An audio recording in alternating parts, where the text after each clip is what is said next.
KaiserKoen in the house, not in the house, but in Figueres in Spain. I'm standing here before the Salvador Dali Museum. Salvador Dali, one of the heroes of surrealism. We have a brewer in Belgium, Surrealist, but I want to know which beer belongs to the surrealism from Dali. Let me know in the comments.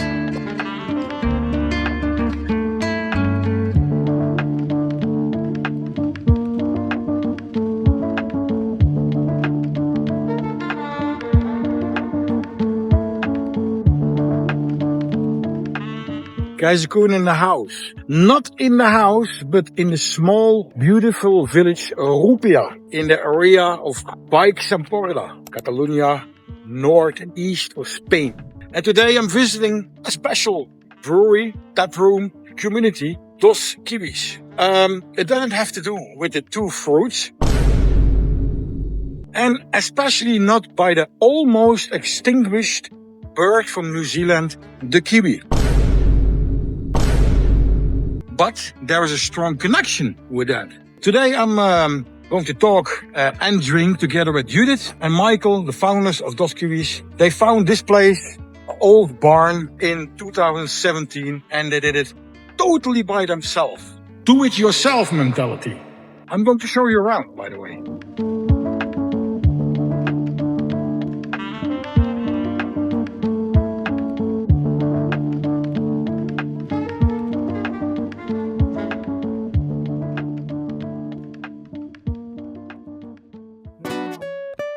The do-it-yourself mentality started in the end of the 70s, beginning of 80s in the music scene. It was a reaction on the mainstream commercial industry that it became at that moment. Independence is one of the characteristics of the die mentality.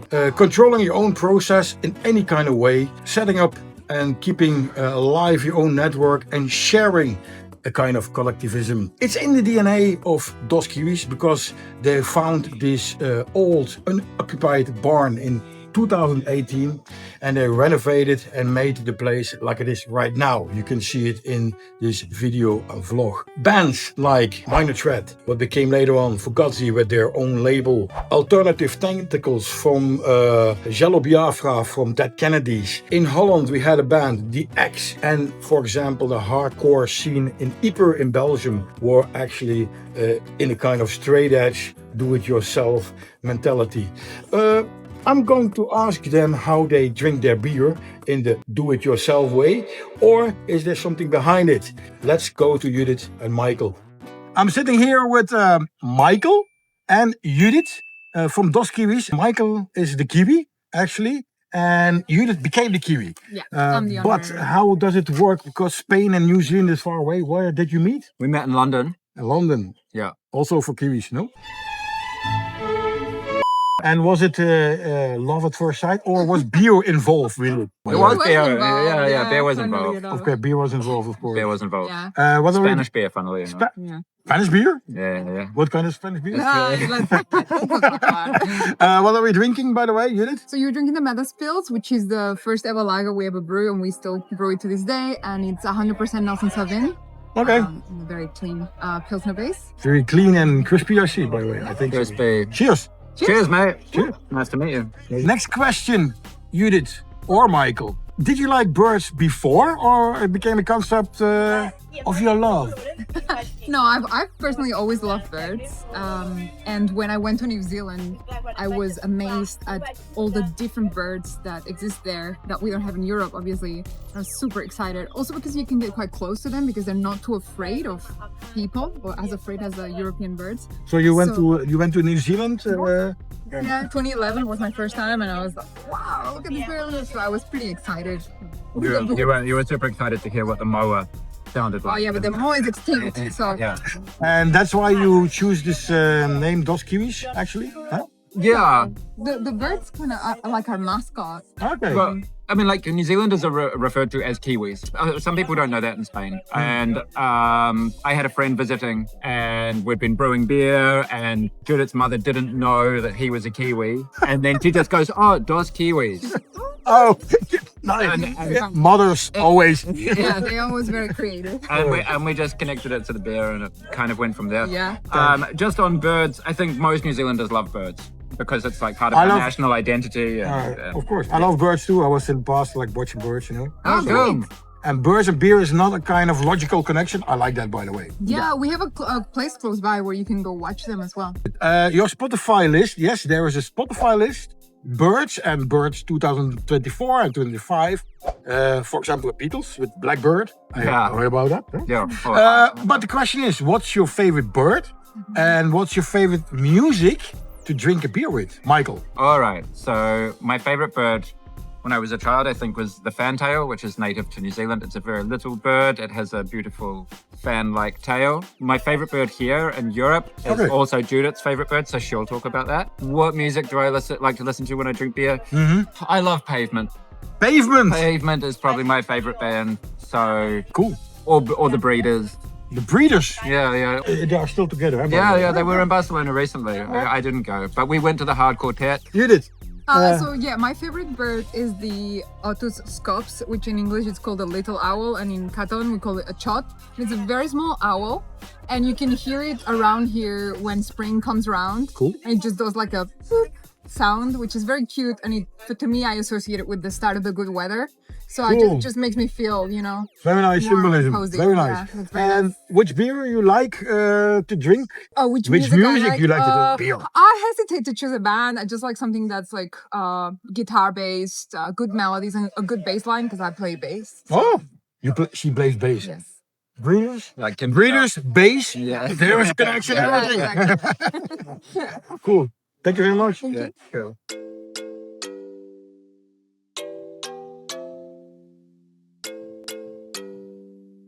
We're sitting in the nice garden. I will show you later on. Michael, Judith, what is your connection with the do-it-yourself mentality? How far does it go? Not political. You stay away from that. Is it about ingredients? Is it about building the nice brewery you have? What's the connection?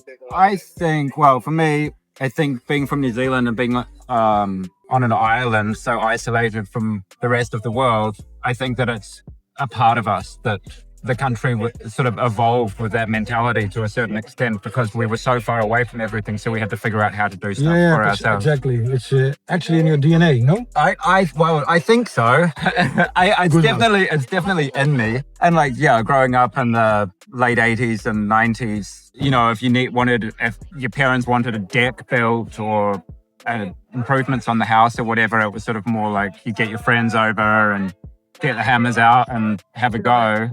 And that's kind of what we applied here when we started building the brewery because, one, for a lack of money, tradesmen are quite expensive in the area. And there's a nice video on the website. You can see that Judith is actually taking tools in her hands. Yeah.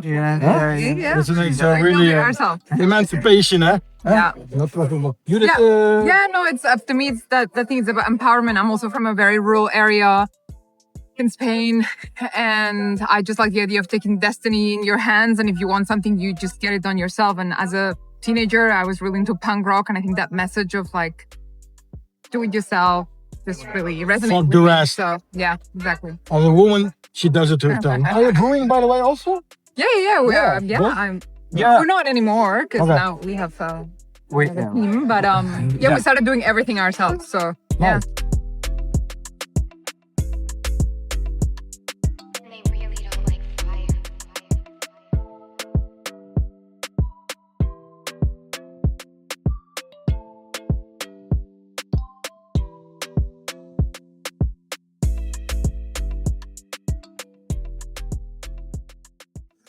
Talking about do-it-yourself, New Zealand hops, Michael, are known for the unique aromas, citrusy, a little bit tropical, growing on an island. But Judith, in Spain, there are no hops, huh?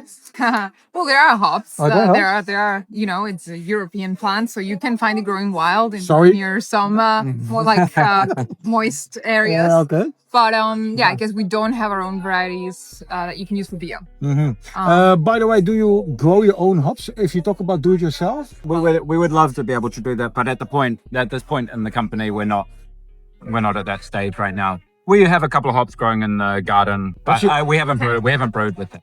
No. Maybe different answers, but what are the favorite hops? Ooh, I don't know. I like a lot of different hops. I love. know. You know your favorite? Yeah, Go for it. Citra and Nelson. Oof. Come on, Judit. Choose.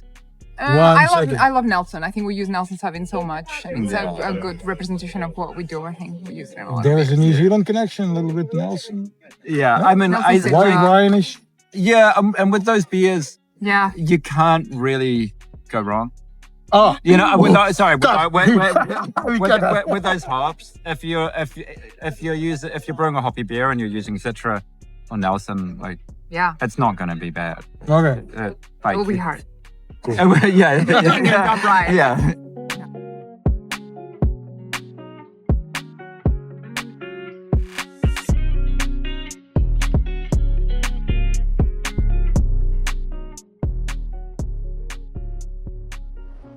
Do-it-yourself is in the DNA of DOSKIWIS. Judit or Michael, what kind of beer we have to drink to understand that experience and that DNA of DOSKIWIS?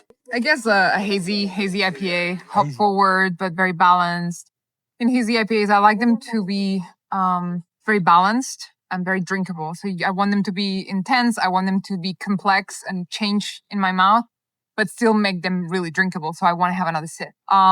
We love doing hazy IPAs around 6.5. Yeah, I think I think that's where we landed naturally, was like for the beer that defined our brand early on, or our brewery early on, was 6.5% hazy IPA. They did used to be a little bit sweeter, but we have been like drying them out recently and trying to make them a little bit more drinkable, like Judit was saying. Having said that, I'm drinking the Sunny Nelson, which is a beer we've been making since year one, and it's like a good representation of what we do as well. It's like a drier pale ale, And what are the hops on that?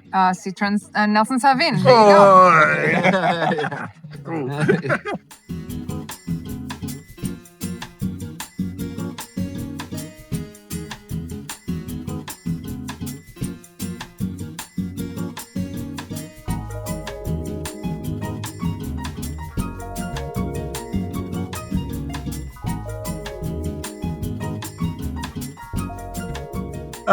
Who takes care of the design, Judit and Michael? And for example, the names of the beers, is there some idea behind it of birds? We still use a lot of music inspiration to name our beers. When we first started, even homebrewing, my brother made the logo and the design of the cans and everything. The logo But- is the egg of the kiwi, is that the right? Or? No, the logo used to be like two kiwis facing away from each other, Oh, like I'll that. show that, by the way. Yeah. You can still see them on the side of the building. We haven't Yeah. updated those ones yet. But this 2025, we decided it was time to work with the design studio.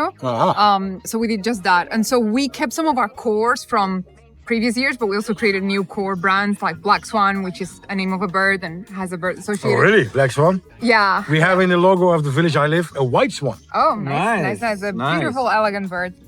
But yeah, so then what we did is for some of the core brands that we kept, like Rupiano, which is a reference to the village where we're in, we chose, for instance, the hupue, because it's a bird that we see here in Rupia, you know. So Okay, then great. we associated birds to the existing core brands or created new core brands with new birds. Does that make Right. sense? That's about it. I think Judit and I have a Slack channel where we throw names in for beer names. Yeah. For like the one-off beer names. So. Yeah, and what we do is for our core range, they're white cans with a bird if the alcohol is more than 6%, actually 5%, or a feather if the alcohol is less than 5%. And then for our The symbolism Yes. in everything. And for the one-off beers, we use a different template which has a picture, and it's a picture from a point of view of a bird. That's the idea. Nice, of it. very nice. So that's how you'll differentiate our core brands from our limited release. You got it? Huh? Write Viewers? it down. It's not bullshit here, eh? No. By the way, the name of the studio? The design? Basora, based in Barcelona. Based in Barcelona. Also, shout out to them, by the way. Yeah. Thank you. Thank you very much, and let's make cheers on that. Cheers. Cheers. Thanks for having me. Thank you for coming. Thanks for coming. Bye-bye. Bye. Salut.